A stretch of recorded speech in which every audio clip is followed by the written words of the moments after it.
Okay, it's time for Fast Five. 4 panelists, 5 topics, 6 minutes. Here we go with our first topic. Commissioner John Barr was elected as president of the Maryland Association of Counties. He's now doing an all-county tour, representing Washington County and representing Mako. What is this bias? I mean, you know, I'm not really sure. I mean, I would love to see him promoting our county a little bit. Is he actually out there promoting our county? Hey, you know, come do business with our county? Or is he out there just talking with everybody? Well, and he's not going to miss much here because because not much happens here. So he might as well go on the tour and maybe give us a good PR and so on. Well, I think it's a good, unique distinction for Commissioner Barr. Okay, it's an honor for him to be the Mako president and tour the state. Do I see it gaining us any traction in Washington County for any of our needs and concerns here? No. Do I think it's going to impact his job as county commissioner for Washington County? I doubt it. I think he can handle both tasks equally well. So I am dead opposite of all of you on this. I think this is a huge deal because knowledge is power. And, you know, regardless of whether he goes around and says John Barr from Washington County 100 times to everybody he meets, they know who he is, they know where he's from. He's going to meet people. Success is about making connections.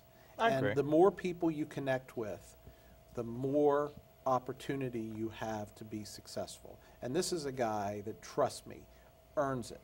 He is at more events than you can ever imagine. He and Jeff Klein are like in a race. I think Jeff wins because Jeff's just insane. Well, Jeff invested in the selfie pole, that's why. Jeff's just insane with the number of events he goes to, but John's not far behind.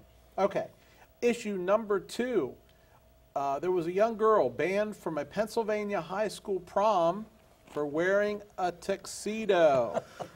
Not a short dress. Let's review this. This is a private school. This is not a public school. This is a Catholic-run private school.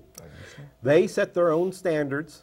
The students and parents sign, at least back when I was in a private school, we signed letters of abiding by. Whether we liked the rules or we didn't like the rules, we understood that we were supposed to follow the rules. And there's a dress code. And there's a dress code. But let me take her defense. I read the dress code. It didn't say she had to wear a dress. No, it doesn't. It said that the dresses were to conform to this. As for females, dresses were to conform to this. But it didn't say how to wear a dress. It didn't say she had to wear one. So she's fine. It's two arguments. Yeah.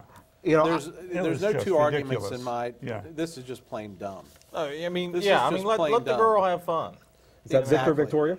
No, this is Marlene Dietrich in 1930 film Morocco.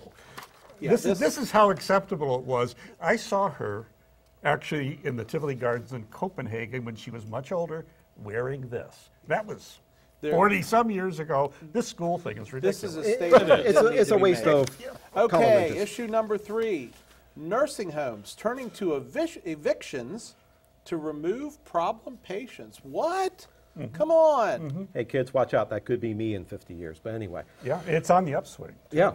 Big time. But we have a lack of beds. So with the lack of beds, that's one of the pressures that is going. So troubling, patients that cause trouble, let's shift them out, and let's bring someone who's going to be a little bit more congenial, a little less high maintenance, and have them fill And it. put them where? What, the ones that we're kicking out? they don't care. It doesn't make any difference to them. They They're don't not care. making It's money. a business. It's the bottom line.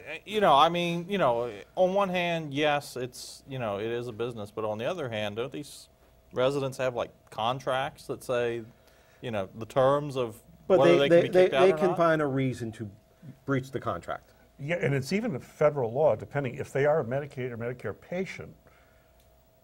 They usually do this when they ship you to the hospital for something. And you get X number of days by law, but it's not always followed.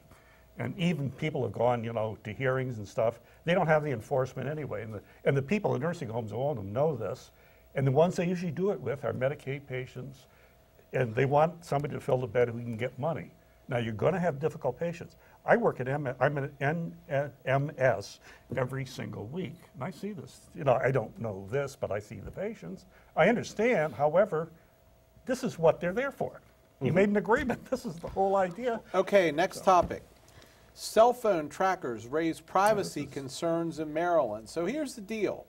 This is what one of the issues that brought this forth is the Baltimore City Yeah. police apparently had these fake cell phone towers, and there was somebody they were looking for, and through this fake tower, they tracked him to what bus he happened to be riding, and they were waiting at the stop when he got off. Plus, they can also track, and it affects other people's phones who are nearby. Right. And they can hear yours or whoever, if you happen to be near this person. But bottom line is we're not allowed to talk about it because every time you ask a law enforcement personnel about this, Yeah. there's no comment. Code of silence. I think there's something really wrong with this. Yeah.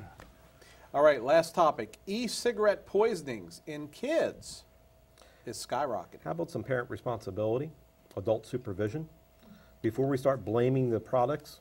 Okay, back when we were growing up, we had Mr. Yuck or skull and crossbones on things, and the kids couldn't get into it. So we have the Tide little pods, we have the e-cigarettes that the kids are getting into. They need some adult supervision. Be a parent and watch over the kids. Yeah, well, I agree 100% with that. Tom, Well, I think anything on this one? Well, I just thought the time was going here. No, I think it's a product you really don't need. I mean, you've got nicotine, some that are far safer. I disagree That would be my approach to it because It's a lot more cost effective.